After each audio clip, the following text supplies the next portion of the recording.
Well, Professor Siphamandla Zondi is a researcher at the Institute for Pan-African Thought and Conversation at the University of Johannesburg, and he joins us now via Zoom to talk a little bit more about this development. Prof, always good to talk to you. Thanks very much indeed for joining us. Hi, good evening, and good evening to the listeners as well. All right, so fascinating development here. Russia reaching out to BRICS nations and saying, come join us for a more reliable energy source. What does that mean on the face of it? And then what's the underlying subtweeting, subtext, submessaging? On one hand, it's not new. On the other hand, the agency of it has now been stimulated by what is happening in Ukraine, and that involves Russia. It's not new because as way back as 2013, the BRICS countries have been talking about how they pool together the energy resources and strengthen energy markets and integration or integrated markets for the BRICS, and that the BRICS must become more energy independent. That is, at the same time, the United States is talking about the United States as an energy independent country. The BRICS were also talking about they too being energy independent. By 2016, decisions begin to firm up around creating refineries in the BRICS countries, especially in India, in South Africa, in Russia, of course, and Brazil also talk about it. And that leads by 2017 to the talk of having a joint energy power pool fully. So what Russia is saying is what Russia has been, what the BRICS countries have been talking about over a period of time.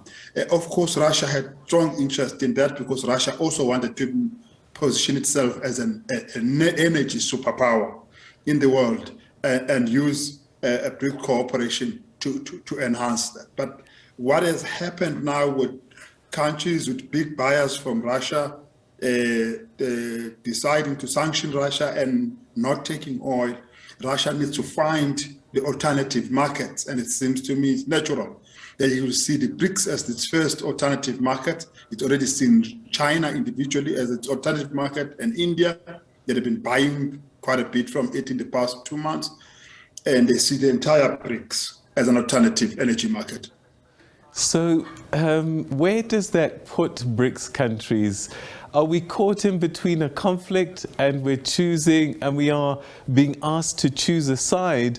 Or, as you said, this has historical significance and therefore it's not, whilst it might be more urgent, there is no political overhang? Yes, there is a political messaging in there. There is an underlying messaging. So while this is long-term and it's been around all that, the isolation of Russia by the West has kind of energized Russia's need to be independent of the West too. We've seen that with how they've used the ruble and the gas purchases to make sure that it transacts in rubles. And it's been talking about that. It's been talking about countries of BRICS as well doing trade in their own currencies, kind of independent of the dollar for a period of time. And that agenda of trying to break free of the stranglehold of the United States-based Western international order, it's long been in place. And that's the political message that is being underlined by this. And therefore, Russia has decided that they really just want to become free completely and free itself from dominance from the West. Partly in anger of what is happening, but partly because it's always been trying to assert its independence. So where does Brazil sit? Because I remember that resolution at the United Nations, They voted with the majority against Russia and their invasion of Ukraine. South Africa has been pretty non-aligned, if not quite supportive of Russia. India has been, again, more non-aligned than China, who's basically said, Russia, you're our friends for life. Where does Brazil sit in all of this, having voted against Russia at the United Nations?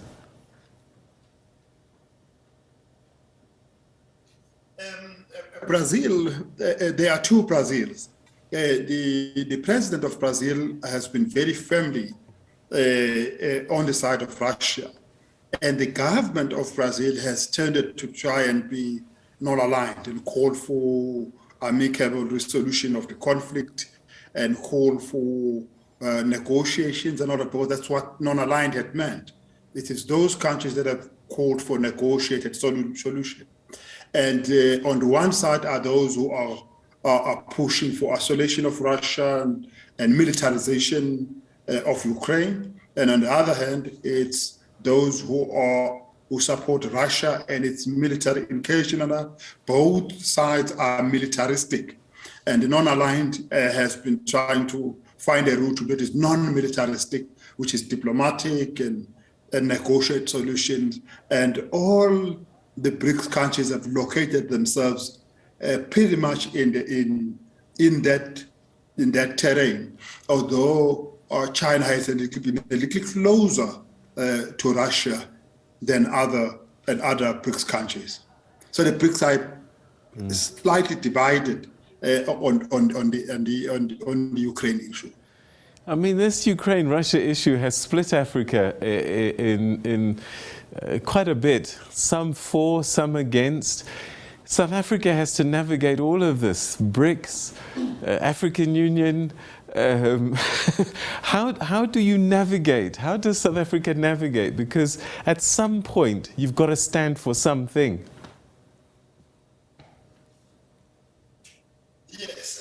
I think what the many developing countries learned from the first Cold War, because this looked like the second Cold War happening, was that the best position is one that calls for reconciliation, is one that is middle ground, that calls for negotiated solutions, the one that calls for protection of countries' rights to be independent of all this us and them game.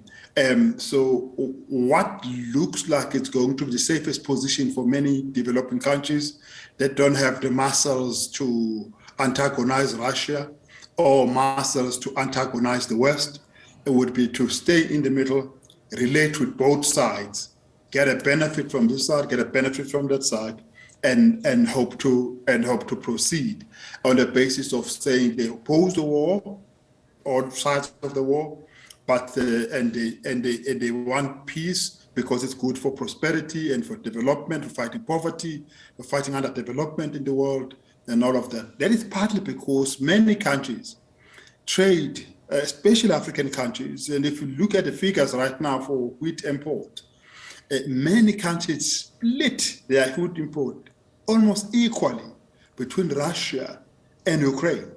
And you imagine then what it means for a country that imports half of its grain from Ukraine and half of its grain from Russia. Now it's being forced to choose one. It is almost suicidal to choose any side. Yeah. All right, so I guess the big question then might be, could there be possible consequences? Or is the West understanding of the predicament that developing nations such as South Africa is in that it really has to support its BRICS grouping and it wants to stay non-aligned, and that with this shift in energy that it might mean South Africa not getting as much energy from the West as before and increasing perhaps its commitments to Russia and other BRICS nations. Might there be consequences for that?